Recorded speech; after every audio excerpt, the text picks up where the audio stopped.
We interrupt regular programming right now as the funeral cortege for fallen Marine Lance Corporal Jared Schmitz has arrived at Jefferson Barracks National Cemetery. Good afternoon, I'm Kay Quinn. And I'm Mike Bush. The outpouring of support from the community has been overwhelming, with many people gathered at the overpasses once again as they were awaiting the procession to pass by today.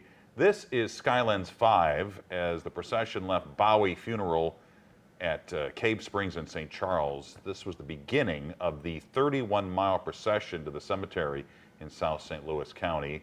Police cars, Patriot Guard riders, they've all taken part to honor the fallen Marine from St. Charles County who was killed by a roadside bomb in Kabul last month. And Mike, it was 1 hour ago when this cortege started at Bowie Funeral Home in St. Charles. This 31-mile stretch now in its final leg, its final stretch.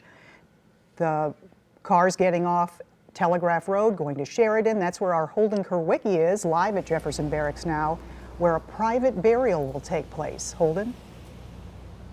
Well, that's exactly right, Kay. And the front of this processional actually just reached us here at the gates of Jefferson Barracks National Cemetery. As you can see, the hearse slowly starting to trickle in, and the Humvee carrying Lance Corporal Schmitz approaching fast behind them.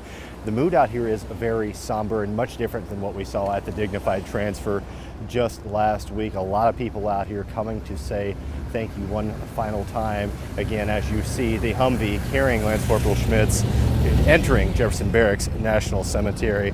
A lot of service members out here, including the Wentzville Fire and Rescue, the St. Louis County Police. They have been out here standing at attention for a number of hours now. Some people saying they started lining up as soon as 11:30. You're seeing members of the Schmitz family coming in, waving. The one thing nearly everyone out here has told me is they're praying for peace for the Schmitz family as they lay 20-year-old Lance Corporal Jared Schmitz to rest here at Jefferson Barracks. Again, just a very somber mood. A lot of people coming out again just to say thank you for his sacrifice for our country, and another subtle reminder that freedom here in our country isn't free. I'm going to send it back into you guys as the studio as this procession continues to roll in here. I'm told it could be at least a mile long. A lot of people out here again just coming to pay their final respects. Let's stay on these pictures. Of course, Jefferson Barracks National Cemetery, a very special place.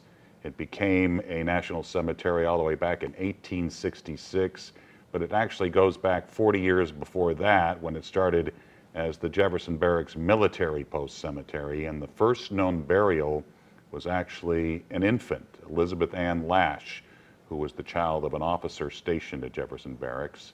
It covers 331 acres, and there are 237,000 internments. It is truly hallowed ground, and no day more somber than a day like this at Jefferson Barracks. We should also say that there are ceremonies like this playing out right now in states across the country. Jared Schmitz was one of 13 Marines killed, so there are similar ceremonies taking place in California, Indiana, Texas, Nebraska, states where the other Marines killed on August 26th in Afghanistan, trying to help people escape from Afghanistan, were killed in what you could have to call a terrorist bomb, when the terror bomb went off. Right. And so wonderful to see so many in St. Louis with American flags standing in the hot sun. It's a warm day, right, and waiting for this moment that you're seeing right now on your TV. Lance Corporal Schmitz was just 20 years old, a graduate of Fort Zumwalt South in 2019, and he will be in good company at Jefferson Barracks. Among the internments, Michael Blassie, who was the Vietnam unknown soldier at the Tomb of the Unknowns. Jack Buck is buried there. Also the final resting place for 8 recipients of the Medal of Honor, the nation's highest military decoration. We'll have more on today's tribute to fallen Marine Jared Schmitz coming up at 5, 4, 5, and 6 o'clock tonight.